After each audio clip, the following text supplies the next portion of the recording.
strength is having faith in a certain direction and committing to a certain path that ultimately leads to something greater, something positive that others can look at and model. I think that's strength, and being an example of that.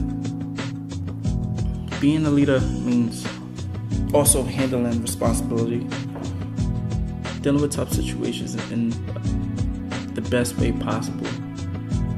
The Brotherhood Rites of Passage program taught me structure and the importance of leadership and consistency.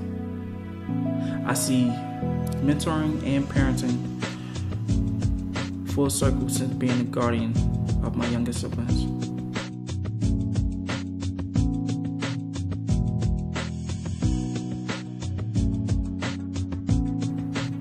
I am a product of great mentoring, and I hold dear, the lesson that I learned from my mentors, to heart. I think about it, I live by it, and I implement that in my life. How I'm raising my brothers, I'm conscious of the things that I do. I have to constantly, be mindful of the example that I'm setting, and it can be challenging, but one thing, that I definitely hold dear is respecting the stages that they may go through. Just because I don't understand it, doesn't mean that I should dismiss it. I work with them, I meet them halfway, and it's working. It's working. And patience, I've learned patience, and patience is a talent. And I'm in it for the long run. You have to have faith, and that goes along with being a leader, just having faith in the vision and committing to a certain path, even when you're losing. In life, even when you lose, you still win. And that's leadership, that's strength, that's manhood, that's brotherhood.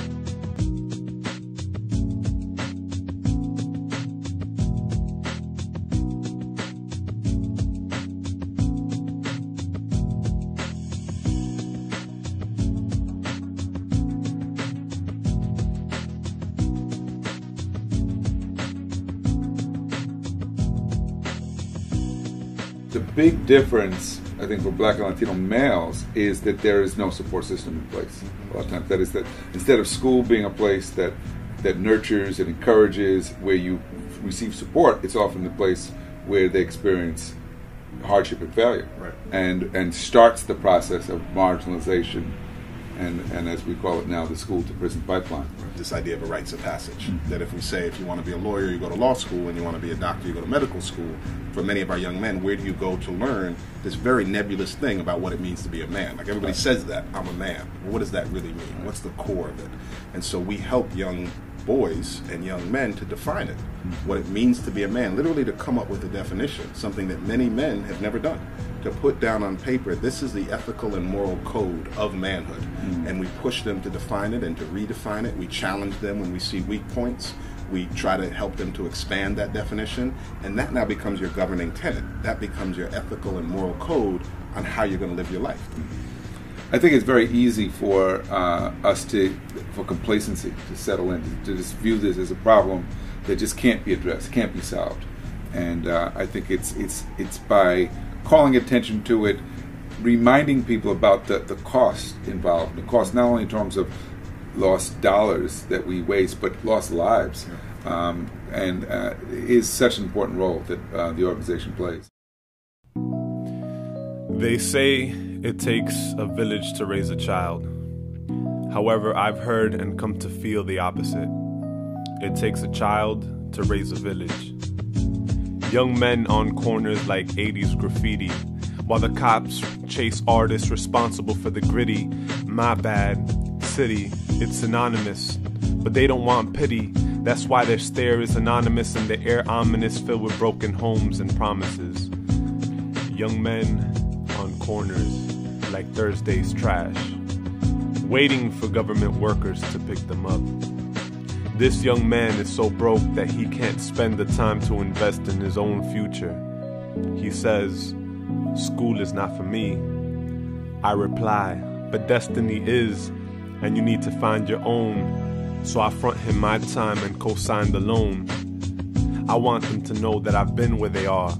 Been through college, but I'm still not very far. My footprints is fresh on the block. Some are deep in the game, I'm deeper in thought. Boys become men through rites of passage, so I write my passage in verses mixed with curses, hoping it'll touch the masses. Young men on corners like prophets, they ain't afraid of death. They know genius is appreciated posthumously, so they switch their swagger accordingly to the left. They know hip-hop was a child, left so far behind it was close to the edge. Push far enough, even rocks become sapphires. And the opposite is true, because the fathers of hip-hop saw their art become its own satire. That's why we're obsessed with keeping it real. Reality is we've been struggling with attrition. We are victims trying to act like we are not victims. How do you reverse hundreds of years of a condition? First step is to cry, get it out of your system. Tap into humanity. Find strength in vulnerability.